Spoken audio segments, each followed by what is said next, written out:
Put them up. It's Carl Dukes, guys. It's episode 11 of the Dukes Dump. Happy Monday. I sure wish this weather would change in Atlanta, but that's a little bit out of my control. Here's the deal today. I want to start with a little bit of history. And first and foremost, I want to invite you to follow us across all media platforms, social media, like us on Facebook, and tell your friends about it. And make sure you listen to Dukes and Bell 2 to 7, Monday through Friday on Sports Radio 92.9 The Game. Here's what I want to start with.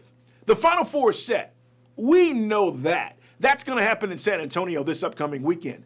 But I want to start with some history that happened right here in our lovely city over the weekend. The Ramblers, Loyola, Chicago, moving on to the Final Four. What an incredible story this has been. What a ride. What a journey. All right, maybe I'm a little bit over the top. But the fact is, it is. It's exactly what March Madness is all about. And here's the thing, guys. Do you know who Jerry Harkness is? Do you have any idea? Never heard of him? You probably saw the camera pan past him during the game over the weekend. Jerry Harkness is historic in the sense that he was one of 4 African-American players in Loyola's starting lineup back in 1963. You're going, 1963? It's a long time ago.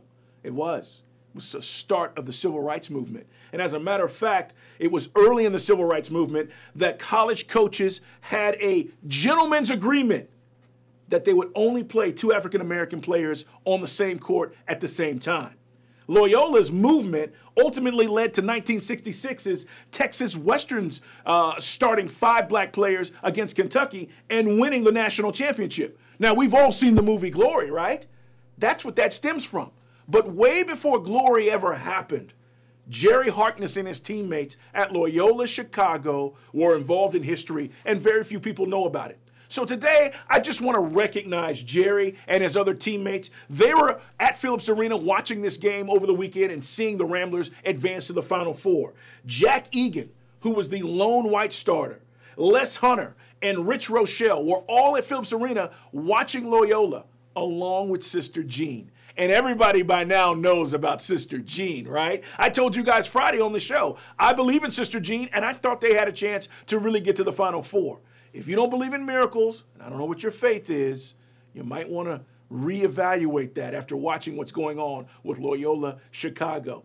But big ups to the guys who set the way and set the precedent for all of these African-American players to be playing in the NCAA tournament. We forget now when we turn the TV on and we're watching and cheering on our favorite teams what the struggle was.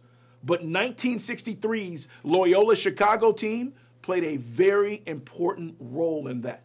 And I don't want to dump on them, actually. I want to acknowledge them and say thank you as we get ready to watch the Final Four. I will tell you what else I want to get to, and then I'm going to get to things I hate. And it's only one thing today, believe it or not, and it has to do with an NFL owner.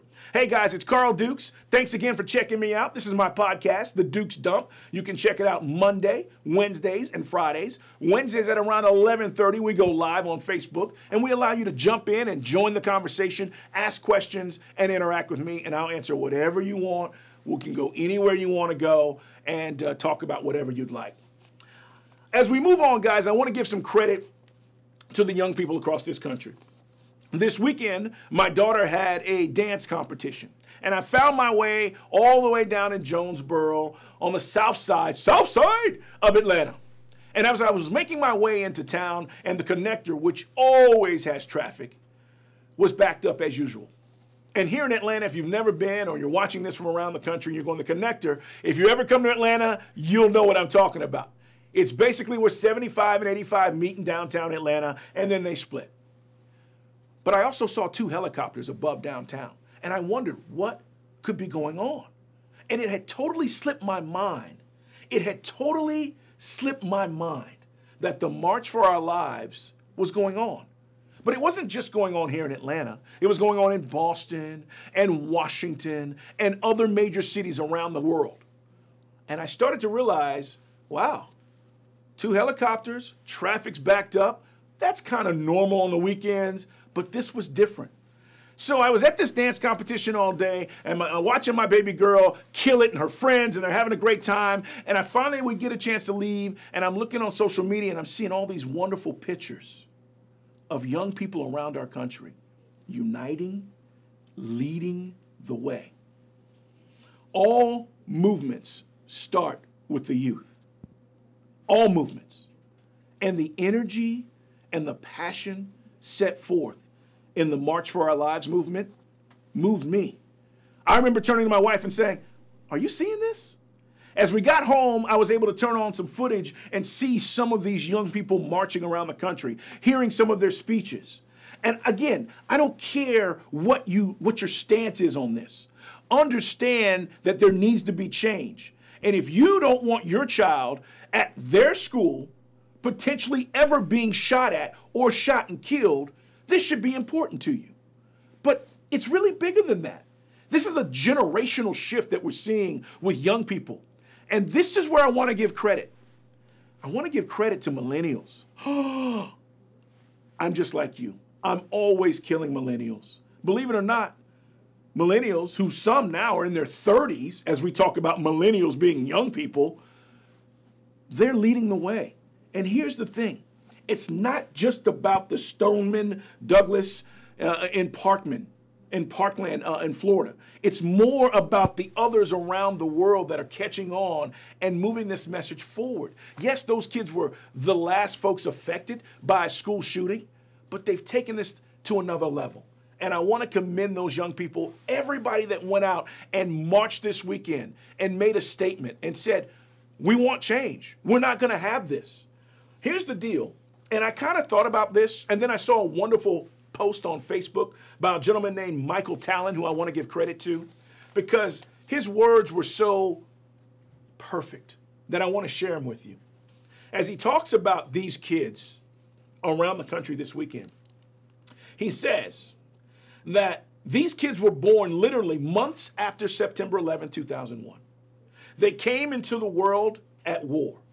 They grew up in the shadows of ever-threatening red alert levels and endless active shooter drills. And I had to think about that for a second, because as I grew up in this country, we never practiced active shooter drills. Fire drills, sure. Active shooter drills, that's the norm for any of these kids who've been born after September 11th, 2001. As a matter of fact, they don't know what school has been like prior to Columbine. Think about that. So for all the criticism we give millennials and call them soft, and I say they're snowflakes, they're leading the way. They're leading the way to the future.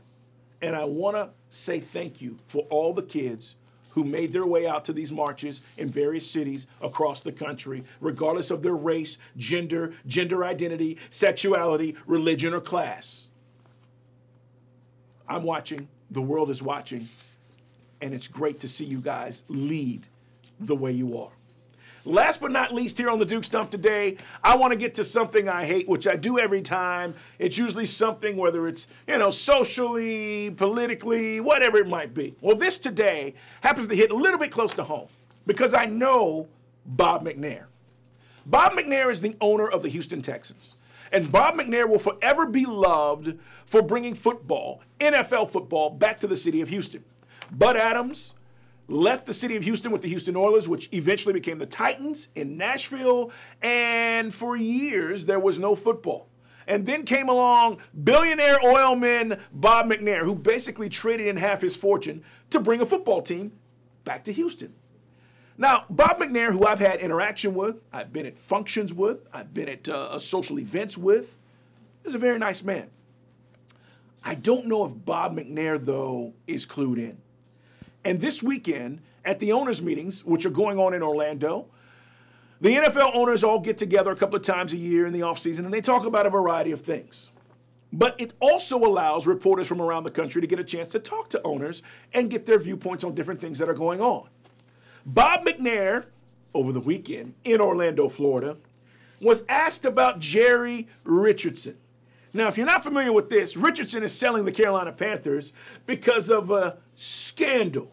Accusations that he said inappropriate things in the workplace and the treatment of females in an environment that was not conducive for a productive environment. Okay, simply put, Jerry Richardson was a scumbag. So much so, He left the team before the end of the season and has since put the team up for sale so that he can escape the situation. So Bob McNair's comments about Jerry Richardson were these. He says some of the comments that Jerry Richardson made could have been made jokingly. But more importantly, he says, I'm sure they didn't mean to offend anybody. You talk about tone deaf. Come on, Bob McNair. Are you serious? He's offending women. He's got women in the office calling him daddy or whatever the word he was using. I mean, this is absolutely absurd. But that's not the part that ticks me off, and that's not the part that I hate. The part that I hate is that Bob McNair went on to say that the NFL is not a place where we can offend our fans. And this gets back to the national anthem protest. And the owners are continuing to talk about how they plan on handling this moving forward. I would not be surprised as we get closer to the NFL season that we see a hardline stance from the owners. But this is the part that I want to get to. Bob McNair then was asked about how do you feel about what transpired. And remember, last year, and you might not remember this, Bob McNair was the same owner who said, we can't allow the inmates to run the prison. And it upset a lot of folks. So over the weekend, then McNair says that our playing field is no place for religious statements. Well, tell that to all the players who take a knee and pray before they play this violent game we call football. Tell that to all the coaches who pray for their players before they play these games. Tell that to the chapel, who a lot of teams have. Are you serious? I mean, how could you even say that it's not a place for political statements and certainly not a place for religious statements, when in fact, that's what goes on all the time? What happens when a guy takes a knee and prays in the end zone after he's scored a touchdown? That's okay? My point is this. Bob McNair is lost. And as much as I respect him as a person and all that he's done for the city of Houston, even in the aftermath of the storms, Bob McNair doesn't get it. He still doesn't understand really what the protest is all about. It's not about disrespecting the flag. It never was.